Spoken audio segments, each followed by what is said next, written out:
Today, students at Highland Hills Middle School saw more police when they arrived for class. The district says a potential threat was investigated. WDRB's Grace Haba spoke with those responsible for determining if a threat is real or fake and what happens next.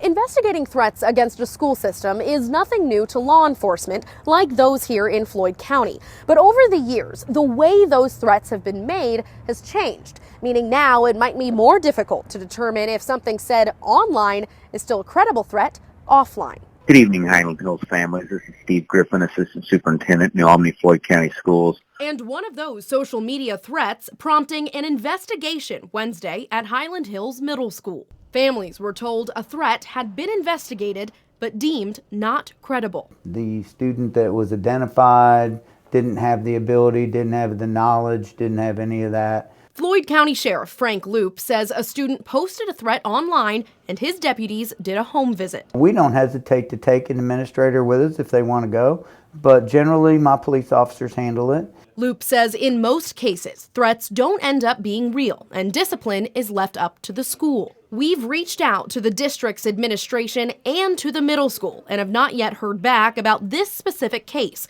But according to the school's handbook, threats to others or intimidation qualifies for 2 kinds of suspension from school.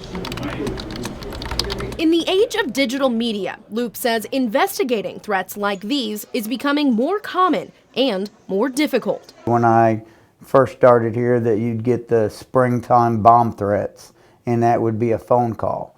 Now we don't see too much of that. What we do see is the social media things. We have to go to those organizations and we have to subpoena that information.